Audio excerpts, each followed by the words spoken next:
There's no way I could have scaled with being at every single location because I tried at the beginning. Really, the number one mistake of the CEO is not putting a massive amount of time and energy into training their team so that you can really replace yourself. When it comes to your business, this is one of the main issues that I think entrepreneurs and business owners in general don't get is that. Welcome to the Spinoso Podcast. I'm your host, Dr. Alex Spinoso.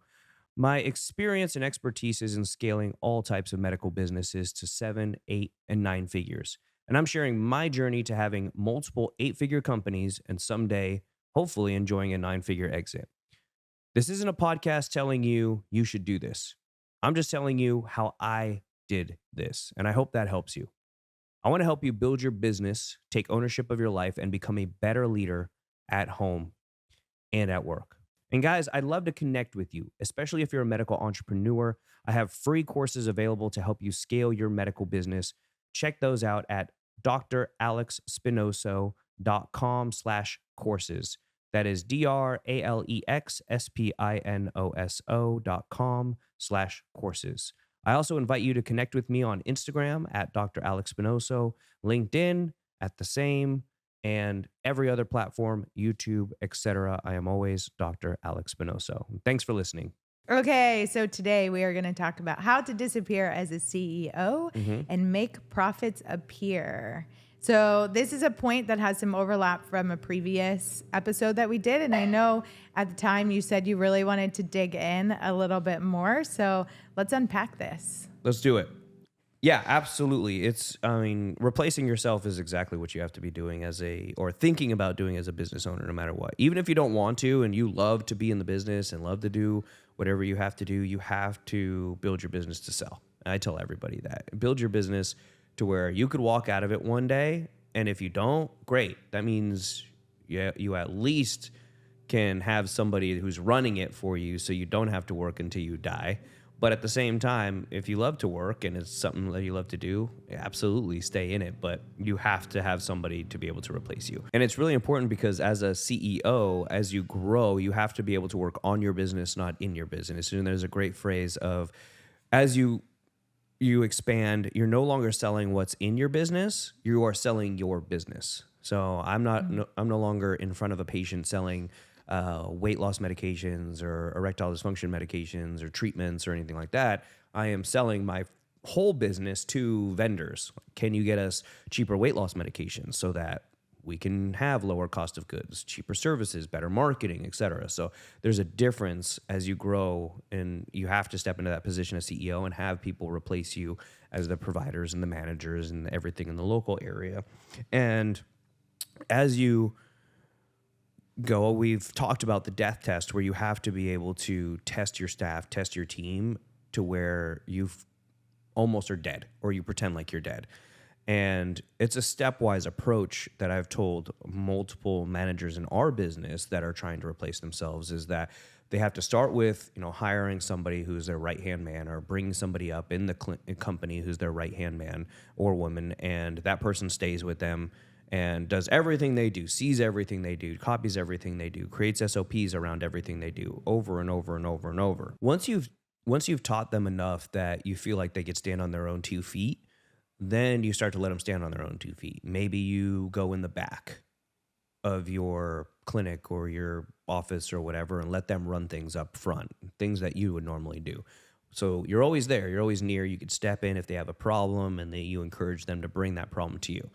Then the next thing is you can go across the street to a coffee shop across the street and sit at the coffee shop all day long and do your work and call, patients or clients or whatever and let the person across the street run the business, but you're not there anymore. So they don't have that catch all, that safety net, and let that grow for a little bit. All right. So once you're across the street, and they're doing a great job, then the next graduation is pretty much saying, okay, it doesn't matter where I am now. You just run the location or run the business like I just am dead, like I don't exist at all, and do your thing.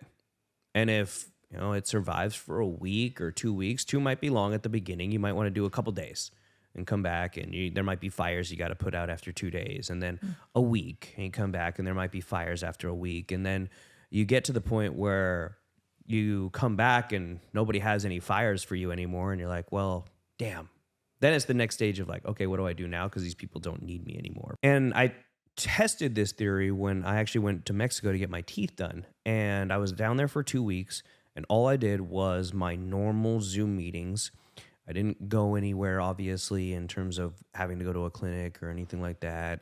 And I just set everything up to where I could do it from my computer. And if I couldn't go to the meeting that day because I was at the dentist, Brent took the meeting, and we just worked back and forth, and nobody knew that I was in Mexico the whole time. And that's what you have to try and get your business to, is that you have to get your business to a point where it could function without you. Mm-hmm. Not that you ever want it to. Maybe you love it. I love doing what I'm doing. I love work and everything like that. But I also know that in order to make the clinic valuable, in order to make the business valuable and viable and growth oriented, I need to make sure that it can run without me at some point. Yeah, because like scaling, you have a cap on what you can do if you have to be involved in everything. But as quickly as you've scaled the company, you've had to be able to disappear in order to do that. Right. That's where the profits come in. Right. There's no way I could have scaled with being at every single location, because I tried at the beginning.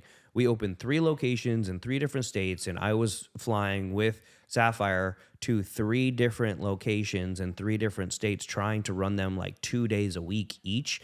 And we were so spread out, so thin, it just didn't work. And the first, 1 out of the first 3 were successful, because it was the one that we were closest to and could go to and everything. The other 2 essentially failed.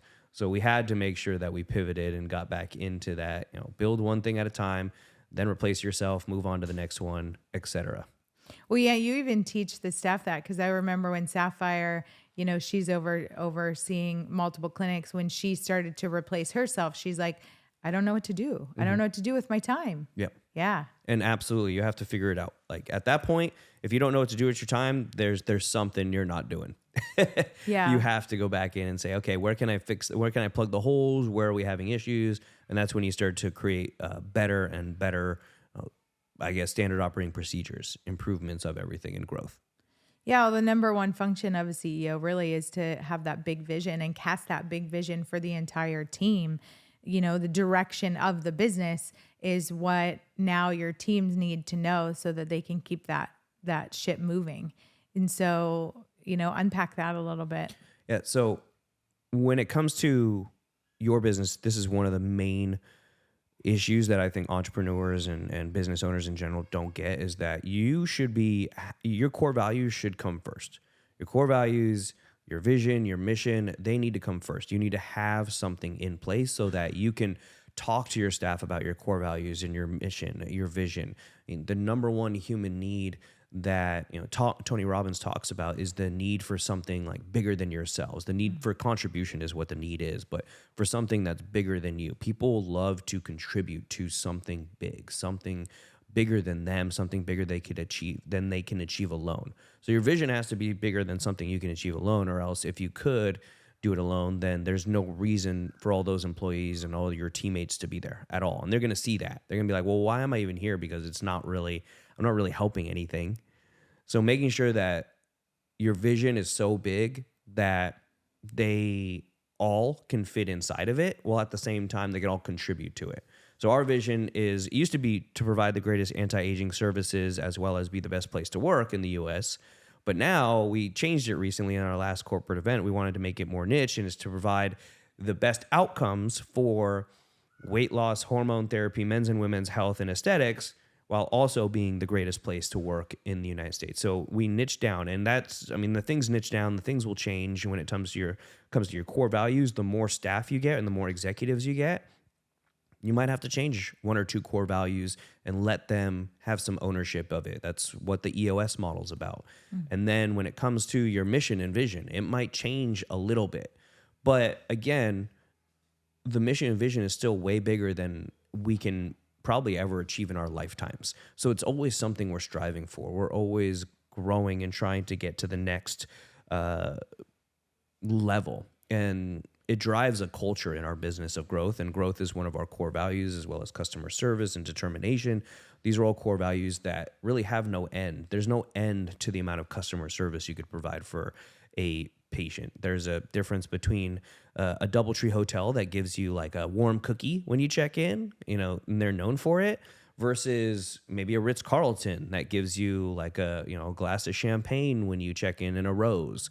There's levels to customer service, just like there's levels to every part of your business. The service that you have, the follow-ups, the goods that you provide, all different types of things have levels to them, and there's always improvement that can be had as you grow.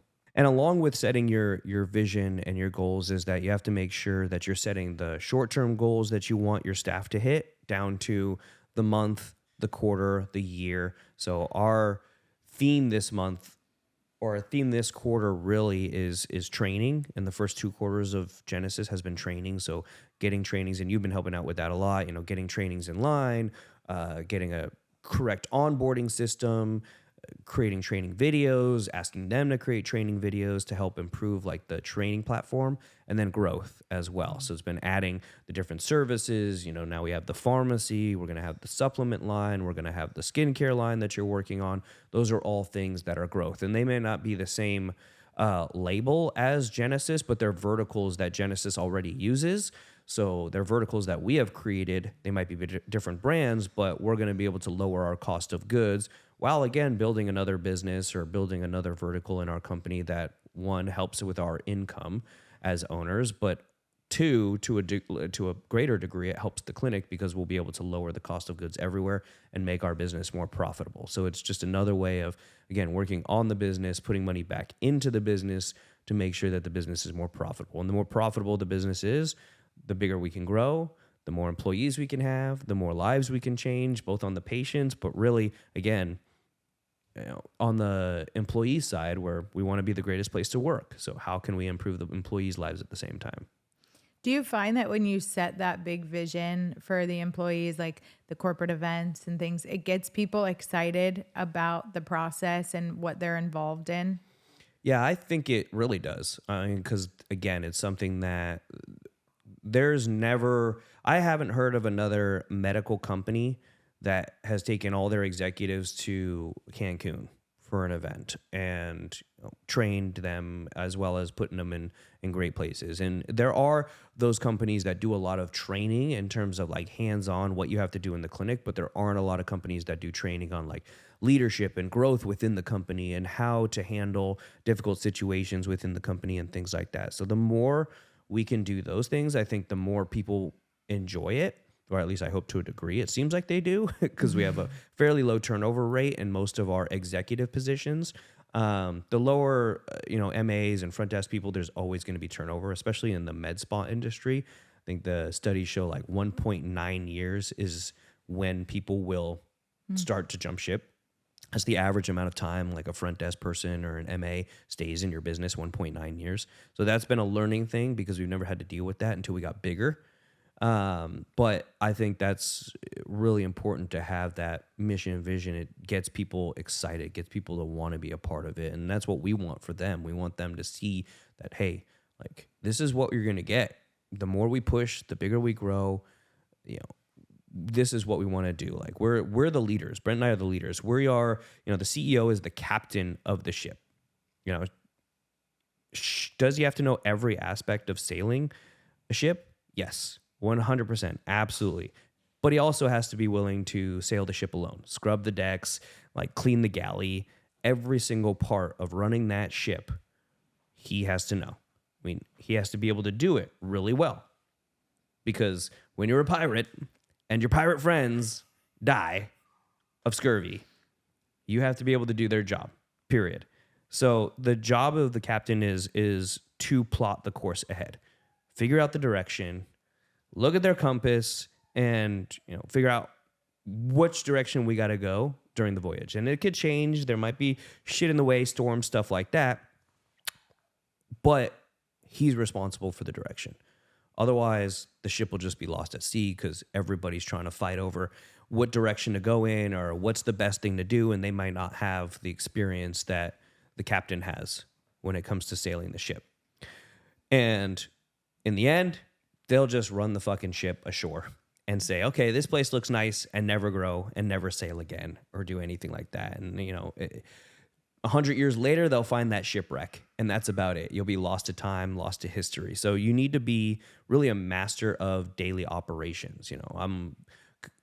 Right now, there are some clinics that are having trouble. So I'm setting things up to where I will be a heavier managed by walkabout. And there's going to be seasons to that. Managed by walkabout means I'm going to go in there and see what's going on, figure out where we can improve, see if there's problem children that need to be eliminated, see what positions we need to hire. And that's just, I think in any business, there's ups and downs. Even if you have $1 billion business, I've had, friends that I've had to go back in and just figure out daily operations for a week or two or a month or two when the business has started to falter and they can't figure out why. So I can't figure out why things are a problem in a location if I'm just sitting in my office doing what I normally do, creating businesses, working on the business, and I can't see what's in the business. So sometimes, and most of the time, you got to go down into the business. That's what Walt Disney used to do. That's what Lee Cockrell, when he ran Disney, used to do. He would go and be in the business. He would go and walk around, see what people are doing, talk to people. So you need to be the captain walking around your boat, the master of the daily operations, and your focus needs to be on the vision and the direction of the long-term planning. But every once in a while, you might have to go in there and change some things around or improve processes here and there based off of what you see when you go in there, because as you grow, things are going to change. So the way we ran a medical clinic when I was in the clinic and we're small and we only had like 3 clinics is very different than the way we run medical clinics now. We have to run medical clinics now because we're very big and like we have way more employees, but we're also seeing 200, 300% more patients in a day. It's like, how does that work? It has to be changed. It has to be improved. And sometimes the staff that you hire may not know how to improve it because they've never had that problem before. So you got to go back down and say, okay, let's troubleshoot this. Let's figure this out. We can do this and this and this and improve on your processes. And then those processes becomes the new process for the next level and the next level and the next level. So people always, say, well, people always expect the CEO to know where you're going. Sometimes you're just sailing without a fucking compass and off the wind, and you're just, because of experience, knowing where to sail. But there's uncharted waters ahead of you. You have no idea what's going to come around the corner. You have no ideas what squalls are going to be there, but it's going to test your mettle. And they always say, what is it? Smooth seas never created a real sailor or something like that. I'm butchering it, but that's what it is. Like, you need to be a CEO that's going to be able to get in there, get into the nitty gritty of the business while at the same time have that vision and painting that vision consistently for your staff.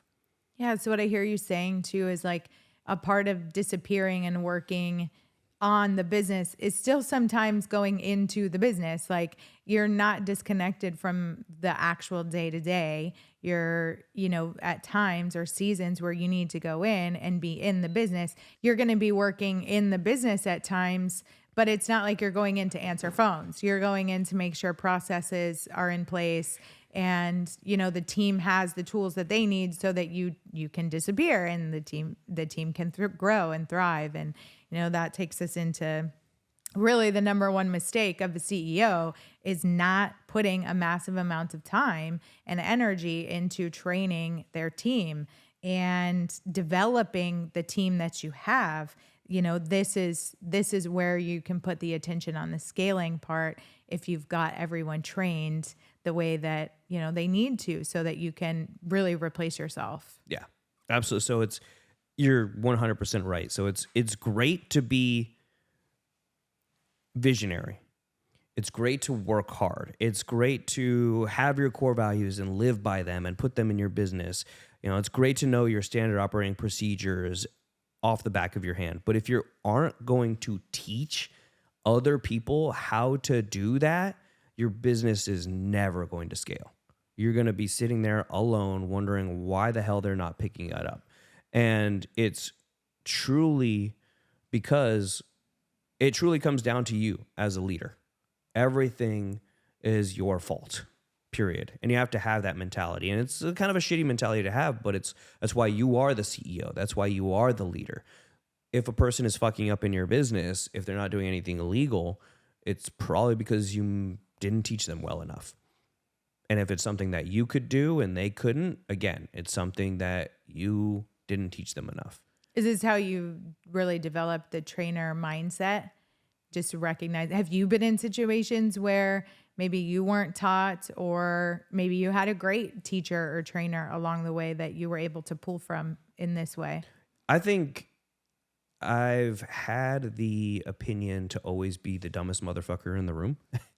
There's like The Rock's like, be the hardest worker in the room. And now I'm always like, be the dumbest motherfucker. So if I don't know how to do something, I will ask. And a lot of people don't like to ask. A lot of people don't like to feel stupid. I'm totally fine with feeling stupid. It doesn't bother me anymore because I realize the more I ask, the more I figure things out. The more I watch YouTube videos on things or Instagram videos on things, the more I learn, and then I implement those things, or read about it and I implement those things. And you're absolutely right. I think a lot of people don't understand that learning outside of your job is just as important as learning inside of your job. Like, you can learn in your job for 40 hours a week, but do you want more pay? Well, you better start learning outside your job. Do you want a higher position in your business? You better start learning to work outside your job. And that could be as simple as, if you're in sales, are you watching sales videos at night and how to combat objections? Like, are you practicing in front of the mirror, combating those objections? Those are things that can lead to huge improvements when it comes to closing rates, when it comes to sales, when it comes to business success. And the more that you help a business succeed, the more you're going to succeed, because people will turn around and they'll say, man, that person is amazing. We're going to give them a raise, or we're going to increase their position or grow them. And it's really interesting. Specifically on that, there's a study that was done in that the best salespeople are the worst managers, and the worst manager and the best managers are the worst salespeople. Really? Why is that? It is proven facts. And I just read this maybe a month ago, so it's made me think of some positions in our businesses where it's like, okay, I can see why these people are struggling here or here. And I think it's because when it comes to sales, people are so focused on creating an outcome, and they will push and convince, and essentially it's a coercion, but not forced coercion, a person into making decisions so they can make a sale. And then they bring that over to management and try and do that same thing. And people who can't sell are usually more EQ type people, in that they feel out emotions. And if people respond and say, oh, I'm going to think about it. Absolutely. Yes. Think about it. Which, you can't have that attitude as a salesperson, but it's a good managerial feeling and position, because you can work with people and you can help people, get through things, talk through things better and things like that. But you also have to be able to, on that side, unsheath your sword. So that's a little bit difficult. And I know really managers have a difficult time with that. But I've noticed it in my businesses specifically, is that when we've built a new clinic, a new company, a new location, and the training isn't there, meaning that sometimes I rely on younger people, and not younger in age, younger in the business people, to train other people. They don't really get it right because they're kind of making it up. They still haven't figured it out. They still haven't grown into themselves as leaders. And those are the locations that I can tell, okay, well, why aren't they doing what a location that has a more experienced leader, or this, and that's what it is. It's because that location is a more experienced leader. They've been around for the company 6, 7, 10 years. So they know how to work, and they've seen all these different types of things. So the leader that may be only a year or two into being a leader has a lot more trouble and a lot more to learn. And so that's really helped me figure out, okay, we need, again, a better onboarding and training system, especially in terms of leadership and how to deal with things. But at the same time, until Brent and I see that a leader can function the way we want them to be, which is very different than a normal medical thing, which is like, you just do what I say and get the fuck out of the way. Like, we need to start helping onboard these people better and teaching them how to be leaders. And then also, we need to just recruit leaders from other companies. And we're at that level where we can start to recruit leaders from other companies to run these locations and stuff like that. And that's why we love partnering with other clinic owners, to where they become a Genesis, or we buy them and they become a Genesis, but we know they've already stood successfully without us because they have a leader. They have a captain of the ship. So we could just teach that captain of the ship the Genesis way of doing things here and there. They already have 90 to 95% of what we want, and that 5 to 10% of what we're adding into them will exponentially make them grow. But there's a captain of that ship already. Yeah. That's so good. It reminds me of a conversation I've had with Sean, who's, for those that are hearing this for the first time, my boyfriend, coming from a sales background and taking that concept of what you're saying with like being a salesperson and pushing till you get the desired result. I can sometimes do that in my relationship. Wives do that like, in general. They're professional salespeople. Professional. Like, I sell why it's a good idea for us to go to Disney. Okay. Like, I sell it, you know? And he's like saying yes before he even like realizes, like, I don't really want to go to Disney. And I'm like, but you said yes. Yeah. Like, you were excited about this when we were talking about it. And so that's interesting. And then I can feel the shift for myself when I'm in sales identity. And then when I'm just in like leader, more emotionally intelligent, yes, whatever is best for you, you do what's right for you. But then when I really, want to sell him on why we should be at Disney, it's like sales mode all the way. Yeah. So it's completely different. I can feel that very difference. few people can change between the two. But again, that's why you're leaders, or that's why you're CEOs of companies instead of just working in companies, because it's really important. But those people who can't switch back and forth and they want to be involved in anything are going to be low-level entrepreneurs. Like, low-level entrepreneurs want to be in the thick of things. They want to be heavily involved in daily operations. It makes them feel busy. They can't let anything go.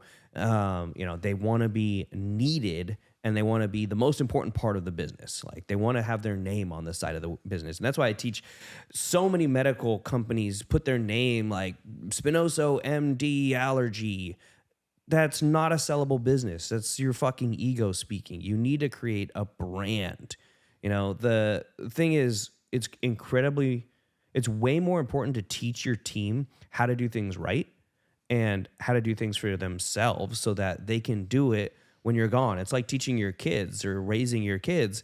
You want to teach them like the right and wrong and what they should do in certain situations, and they're going to figure it out. And yes, they'll make a lot of mistakes. That's fine. But at the same time, you are working so that they can do things for themselves. They're working in themselves and they're working on themselves, and you can help work on their training and elevate their life and help them set their priorities, their long-term goals. And at the same time, you are setting the priorities, long-term goals, verticals, partnerships, and that's how you scale your business to 7 figures, 8 figures, 9 figures. You can't do that if you're involved in everything. And I've had business partners that have wanted to be involved in everything or never let anything go. And every idea was like, nah, we're not going to do this. We're going to do this. And I've separated from those business partners because I know that I'm not going to get a word in edgewise. That's not a business partnership that's going to grow well. And it's the same as your employees. You're essentially business partners with your employees. Why? Because if they walk out, you're fucked. You have to go back to square one. So you have little partnerships with your employees, and you need to realize that, you need to get them on the same page, rowing in the same direction so that you can grow, so that you can improve. And if they feel like, again, every idea that they come up with, they're being shut down without any type of good explanation or reasoning or anything like that, then they, again, are not going to feel like they're growing or a part of something bigger than themselves. So you have to keep that in mind. Which brings me back to something you said a few minutes ago about being the dumbest person in the room. And that's really like the number one mission of a CEO, is to find people who work with you that are smarter and more capable than you. So is that what you mean by being the dumbest person in the room? It's really surrounding yourself with people who have those ideas that you can take, because they are great ideas and they're more capable or as capable as you are. Yeah, and absolutely. And at the beginning, I'll go back, because if you have a smaller business and you're just in the grind of it and everything like that, I get it. You can't afford a person who's smaller than you, period. So you have to be the person. And that means you have to get smarter. So that means, again, you are watching YouTube videos at night. You are reading books. You are implementing things, trying new things, doing everything you can in every single position to help every single position grow. You have to do it all. And then as you scale and you can afford somebody who's smarter than you, as soon as you can, hire that person, because that person is going to help you grow and achieve even more and achieve even more. And like right now, Brent and I know the specific teams we would need in order to scale our clinics to 100. We're right now at 19. We know we need an acquisition team who can go out and look at deals for us and present them to Brent and I within a few hours can figure everything out if that's a good fit or not. But we would need it. Definitely need a team to go do that. And then really we need a personnel team, which is the size we've gotten to. We need a personnel team. We have turnover just because of our sheer size. We have hundreds of employees, and with that personnel team, they will help with the training and stuff like that. But we've got you and Sean, who's already helping with building out the training and the systems and stuff like that. But we need somebody consistently looking for good people, consistently hiring, because we've gotten big. The clinic directors, it's hard for that to be on their plate. So if we were to take that off and just have a machine of hiring, we know that will be a huge help. But again, when can we afford those giant firms? When we get there. So now it's on us. It's on us to teach our staff how to do that, how to train, how to make sure that people are onboarded right. And you're right where, I can't be the star of the show, just like I tell other clinics. You as the provider, as the clinic director, as the owner, you can't be the star of the show. You have to elevate other people and let them lead, let them grow, let them be in the spotlight. That's why you'll never find me on any of our website. You never find any of our providers, because we're creating a brand where anybody can fit into the brand, and this is the Genesis way of doing things, or the Accesso way of doing things. Like, none of our brands have the about us, any of the owner information. It's all about, this is our core values, this is our vision, this is our mission. Like, if you're the CEO and you have to be the star of the company, then you're a fucking idiot. Like, period. Like, did Phil Jackson look bad because he had Michael Jordan on the team? No, like, most people don't even know who Phil Jackson is, unless you're like big into basketball, but everybody knows who Michael Jordan is. But Michael Jordan couldn't win all the games alone. And people say, yes, he absolutely could. But you put 1 versus 5 out there for real, like, there's no way. I'm sorry. I don't care who you are.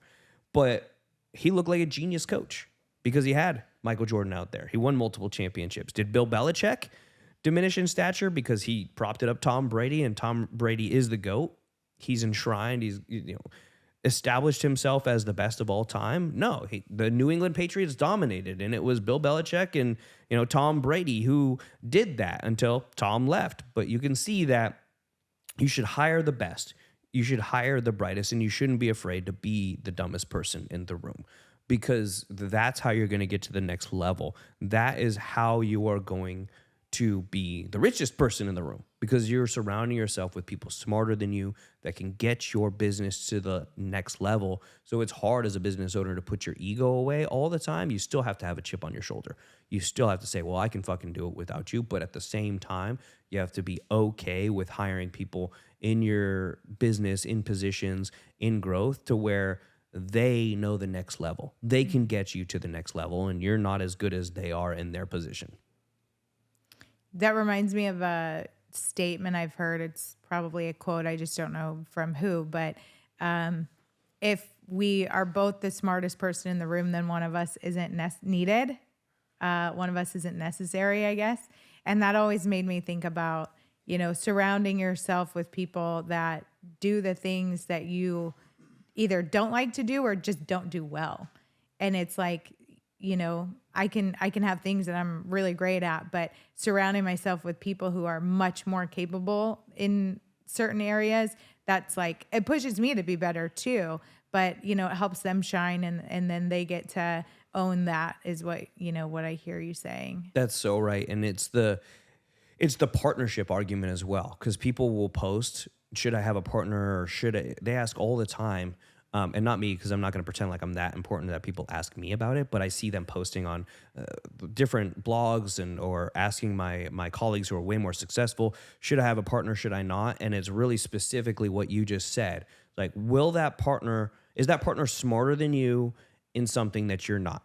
And that's why, like in Genesis, Brent and I work so well together, because I'm the MD, I know all the medical stuff, I'm very good at creating a culture and pushing that culture and growing that and being the operator. And he's very good at like the marketing and figuring out where to put the dollars for growth and figuring out the next level and the visionary part of things. So we work really well together, because what one of us is really good at, the other one is fucking terrible at, and vice versa.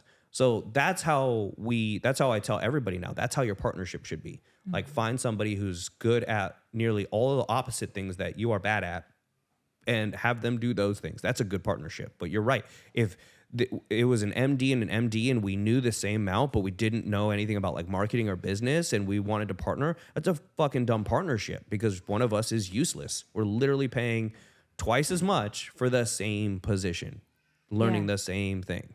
Or knowing the same thing. You're not going to learn anything that way. So how does that play over into finding like team members or people that you are going to bring on into the company when you're looking for people who are capable or smarter than you in a certain aspect? Like, paint that picture. Like, how do you do that? How do you find those people? Just like you would recruit anywhere else, but when it comes to trying to figure out a list of what I think you're asking, how do you find a list of the attributes that you want somebody to have? It's the same as you would. I guess it was the same as you would in your look for the perfect spouse or the perfect mate or whatever. You just write everything down that you want them to be able to do, and you just go find that person. It's the same when it comes to employees, where you maybe write down everything that you absolutely suck at or that you hate doing in the business. And then you find somebody who loves to do those things, because there's always somebody that loves to do those things. 100%. There's somebody who loves to look at spreadsheets and numbers all day long.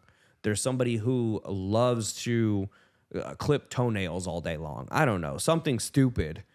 It could be as simple as that. But if you hate something, find somebody who loves to do that. And I guarantee they're going to do it 100 times better than you, and it's going to help you scale to the next level in your business. So that's kind of how we look for those people. So that's like, where would you recruit? Where would you recruit these people from? Everywhere. Like, I don't care what type of business you have. It really depends on the position, because it's a really loaded question. But if you go out and you get served by a great waiter or waitress, and you have a business that needs a customer service position or a phone position or something like that, that could be a great person for that position. If you need, obviously, more of, in our world, like a licensed person, go out and try other people's businesses, med spas, go out and try other people's facial centers, things like that. And you might find a provider or two that don't like their job right now and want to come over to you. So consistently be looking everywhere you are for good people. And that's one of the things I've had to teach our staff as well as we grow, is that you don't necessarily have to have a person that has experience in our field for every position. Yes, obviously, as a nurse practitioner, you have to have experience, period, because you have to have a nurse practitioner license. But when it comes to a front desk person, they don't have to have experience in the medical field. They could have experience as a regional director in some other company. Customer service, they could have great customer service skills in some other field. and they can apply that into your field. We have a system and we've created a training system where all of the science and stuff is taught to them when they onboard. Otherwise, the customer service, you can teach customer service to a degree. You can teach those things to a degree, but there are some things that you just can't teach. Okay, so as much as he or she can, really, the CEO should disappear and work on really getting away to work on the business and less in the business. And it sounds like that happens more and more as you actually grow in your business. So like at the beginning, what you're saying is you start out, you're working in your business a lot more. And then as the company has grown and developed, you've pulled away to work more on the business and develop your teams and find those people who are smarter than you and really educate and train the people that you've brought in so that you can disappear and see those profits grow. Yes, I think the second part of what you said is the most important, because when it comes to disappearing is a strong word. And I don't want people to think, hey, once you're done, once, I have a replacement, fuck it, I could go to Cancun and sit on a boat and fucking disappear. No, it's disappearing from the day-to-day of having to actually deliver maybe the end result service directly to the client, and disappearing from that part and reappearing and working on the business, like you said, focusing on, okay, what's the next step? Now that these people are selling here or have replaced me running this, what's the next thing I have to do to make the business grow? Like, what do I have to do to figure out the next level? What's the next service I have to bring in that makes sense? How's the marketing doing? That's what we mean by disappearing from the day-to-day as the CEO and being able to work on the business and sell the business rather than sell the service. So the more your company goes, the more you as a CEO are going to want to disappear. Not to go off and chill, but to spend time thinking about your team, not on endless vacations. Again, thinking about your business, focusing on your business, doing the long-term planning, making the strategic moves that will be good for everyone in the business, especially you. You disappear from the daily operations for a while to make sure that more success appears for everyone. So how do you find that you stay in the loop with your teams? So that they know that you still are present if they need you? Absolutely. So we have monthly meetings with our managers. We call them the execs in our company. So we have 25 of them. So we have 25 30-minute meetings a month, and that's spread out. There's one a day, so it doesn't take up the entire, 1 or 2 entire days. We're still figuring that out, but at least 30 minutes a day, we're meeting with somebody in the business. The next thing is we have a online platform called The Workplace. It's made by Meta, which is our communications platform, where if we have any announcements or, kudos, shout outs, things like that, goes on that platform so everybody can see it. And we're working on getting everybody in the business on that. At the beginning, it was just the executives, so they learned how to do that. And that is part of EOS. And the model with EOS is that you roll things out to your executives, make sure they get used to it, make sure they know how to do it, and then they can help you roll it out to the rest of the team so that the rest of the team doesn't have questions, or if they have questions, they can ask the managers of how to navigate it. So we have Workplace, and that's how we communicate with each other. And then again, good old-fashioned text messaging back and forth and messaging and things like that is how we get a hold of each other. So good. There was so much in this, and super important takeaways, really working on the business and not just in it, building those teams and really being able to train and support everyone and finding people that are smarter and more capable than you as you grow and scale.